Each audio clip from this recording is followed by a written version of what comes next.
Assalamualaikum warahmatullahi wabarakatuh. Di sini saya perwakilan dari kelompok 6 akan menerangkan sedikit tentang liberasi perdagangan. Konsep liberasi yang dimaksud dengan kebijakan liberalisasi dalam hal ini adalah suatu kebijakan yang diambil oleh suatu negara yang mencerminkan pergerakan ke arah yang lebih netral, terbuka. Perubahan ke arah yang lebih netral tersebut meliputi penyamaan insentif di antara sektor perdagangan. Pada dasarnya liberasi perdagangan yaitu penghapusan atau pengurangan terhadap pasar ekspor dan pajak impor. Secara teoritis, liberasi perdagangan akan meningkatkan volume perdagangan antar negara dengan meningkatkan spesialisasi dan efisiensi, karena negara yang mempunyai keunggulan dari daya saing produknya yang akan terus meningkat. Proses perkembangan liberalisasi. 1. Periode merkantilisme. Dalam masa ini kegiatan perekonomian dipusatkan pada upaya untuk memperoleh sumber daya atau kekayaan sebanyak-banyaknya. Hal tersebut dimaksud untuk meningkatkan kekuatan politis maupun militer. Tujuan memperoleh sumber daya atau kekayaan adalah untuk mencapai konsolidasi kekuatan politis kerajaan sebagai pusat kekuatan nasional. Secara efektif, paham merkantilisme berpijak pada pangkal tolak bahwa kesejahteraan perekonomian suatu negara dapat dicapai bila negara tersebut memiliki cadangan emas yang besar, yang dapat dicapai dengan mengekspor lebih banyak daripada mengimpor. Dengan demikian, maka surplus ekspor merupakan tujuan utama dan bukan peningkatan pendapatan nasional atau kesejahteraan. 2. Zaman keemasan perdagangan bebas. Dengan kegagalan paham merkantilisme, maka paham tersebut juga mulai ditinggalkan. Sebagai gantinya, paham laissez-faire dan liberalisme semakin memegang peranan dalam pemikiran ekonomi di Eropa. Paham ini juga merupakan paham yang lengkap dan mencakup seluruh kegiatan ekonomi. Dilihat dari perspektif sejarah ekonomi, periode liberal yang mencakup sejak masa akhir Perang Napoleon tahun 1815 hingga meletusnya Perang Dunia ke-1 pada tahun 1914 merupakan satu abad yang gemilang dilihat dari segi perdagangan internasional. Selama satu abad, Perang Dunia berjalan dalam alam yang bebas dengan rintangan dan pembatas yang minim. Periode ini merupakan periode di mana perdagangan dunia berjalan dengan menganut paham liberal di mana setiap negara dapat menyesuaikan kegiatan perdagangannya di bidang di mana keunggulan komparatif. 3. Sistem fragmentasi dan disintegrasi di Eropa. Sistem perdagangan internasional yang berpijak pada landasan liberalisme mengalami fragmentasi. Periode disintegrasi sistem perdagangan bebas 1914 sampai 1945, yakni dari Perang Dunia I hingga berakhirnya Perang Dunia II 1945, merupakan periode yang penuh ketegangan politik dan ekonomi. Periode ini merupakan periode disintegrasi sebab tidak terciptanya suasana yang dapat mengembalikan sepenuhnya keadaan dan sistem yang berlaku pada periode zaman emas perdagangan internasional ataupun sistem alternatif yang koheren.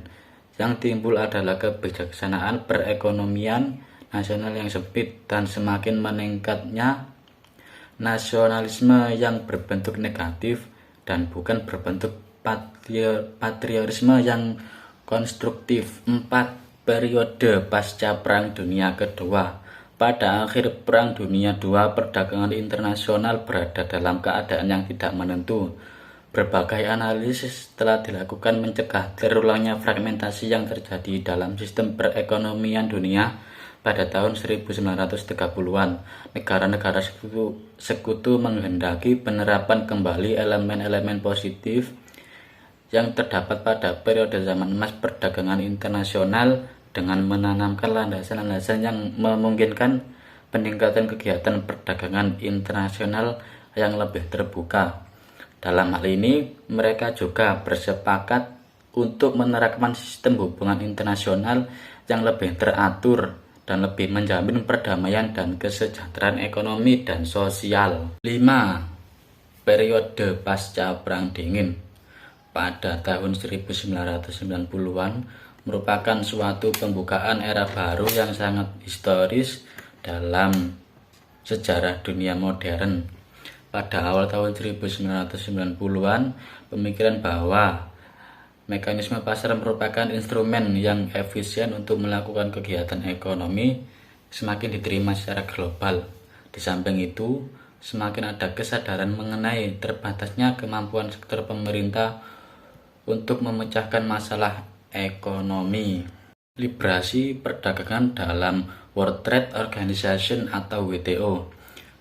Sumber hukum yang sangat penting dalam perdagangan internasional adalah persetujuan umum mengenai tarif dan perdagangan atau General Agreement of Tariff and Trade atau yang disebut dengan GATT. Ataupun tujuan dibentuknya GATT adalah untuk meningkatkan pertumbuhan ekonomi serta pembangunan agar tercapainya kesejahteraan manusia. Selain itu pula, GATT berupaya untuk membuka perdagangan agar menjadi terbuka dengan cara mengurangi hambatan-hambatan dalam perdagangan, baik hambatan dalam bentuk tarif maupun on-tarif. Sejarah GATT sebagai suatu dasar atau wadah yang bersifat sementara setelah Perang Dunia Kedua. Pada masa itu timbul kesadaran masyarakat internasional akan perlunya suatu lembaga multilateral di samping Bank Dunia dan IMF. Pada masa itu, masyarakat internasional menemui kesulitan untuk mencapai kata sepakat mengenai pengurangan dan penghapusan berbagai pembatasan kuantitatif serta diskriminasi perdagangan. Hal ini dilakukan untuk mencegah terulangnya praktik proteksionisme yang berlangsung pada tahun 1930-an yang memukul perekonomian dunia. Tujuan organisasi ini menurut versi Amerika Serikat pada waktu itu adalah untuk menciptakan liberalisasi perdagangan secara bertahap, memerangi monopoli, memperluas komoditi, dan mengordinasi kebijakan perdagangan negara-negara.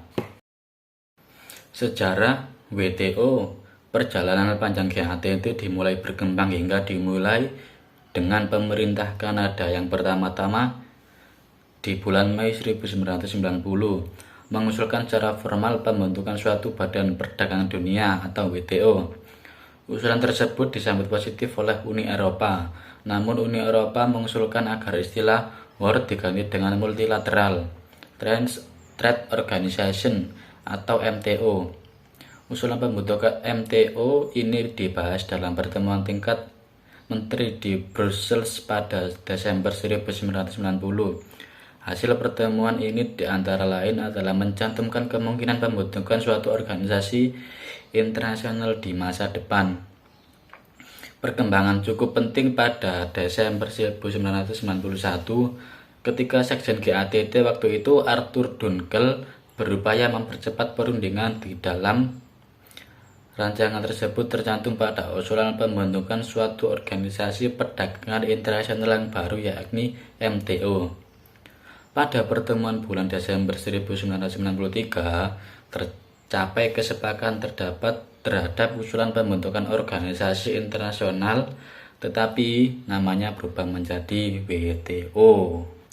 Berbeda dengan putaran perundingan multilateral di bidang perdagangan yang secara berkala diselenggarakan oleh GATT, kali ini sekurang-kurangnya 3 hal pokok yang membuat Uruguay Round berbeda dari putaran GATT yang sebelumnya, yaitu 1. Substansi yang dirundingkan kali ini jauh lebih luas daripada substansi yang biasa ditangani dalam rangka putaran perundingan perdagangan multilateral yang diselenggarakan oleh GATT. Dua, partisipasi negara berkembang kali ini jauh lebih terasa dari dalam putaran perundingan multilateral sebelumnya. Fungsi WTO. Secara umum, fungsi WTO adalah memberikan kerangka kelembagaan umum dalam pelaksanaan hubungan perdagangan antara para anggota dalam hal berkaitan dengan perjanjian, serta instrumen hukum terkait termasuk dalam lampiran perjanjian WTO. Secara khusus, WTO fungsi sebagai berikut. 1. WTO memfasilitasi administrasi serta pelaksanaan dari perjanjian WTO serta perjanjian lain baik multilateral maupun plurilateral. 2. WTO sebagai forum tetap bagi para anggotanya untuk bernegosiasi mengenai hubungan perdagangan multilateral mereka dalam masalah yang ditangani berdasarkan perjanjian pada lampiran dari persetujuan ini. 3. Mengawasi praktek-praktek perdagangan internasional dengan meninjau kebijaksanaan perdagangan negara anggotanya serta melalui prosedur notifikasi. 4. Memberikan bantuan teknis bagi negara-negara anggotanya yang lebih khusus bagi negara berkembang dalam melaksanakan putaran Uruguay. Hukum perdagangan pasca putaran Uruguay WTO. Seperti diketahui bahwa hasil dari perundingan Uruguay adalah dengan disetujuinya pembentukan WTO. Sebagaimana GATT, para anggota WTO memberikan tujuan utama berupa standar hidup sebagaimana dalam GATT. Hanya saja WTO lebih lengkap dan kompleks. Perundingan ini juga menjadi perundingan sangat ambisius, sebab bukan hanya meliputi perdagangan barang, akan tetapi juga meliputi jasa, trade-related aspect of intellectual property right, trade-related investment measures, dan juga persoalan safeguard yang kompleks. Sebagaimana diketahui bahwa tujuan WTO yang pada pokoknya merupakan tujuan GATT adalah meningkatkan standar hidup dan pendapatan, menciptakan lapangan pekerjaan yang luas, full employment, memperluas produksi dan perdagangan, serta memanfaatkan secara optimal sumber kekayaan dunia. Tujuan tersebut diperluas pula guna melaksanakan kegiatan-kegiatan berikut. 1. WTO memperkenalkan pemikiran pembangunan berkelanjutan dalam pemanfaatan sumber daya kekayaan di dunia dan kebutuhan untuk melindungi serta melestarikan lingkungan yang sesuai dengan tingkat-tingkat pembangunan ekonomi yang berbeda.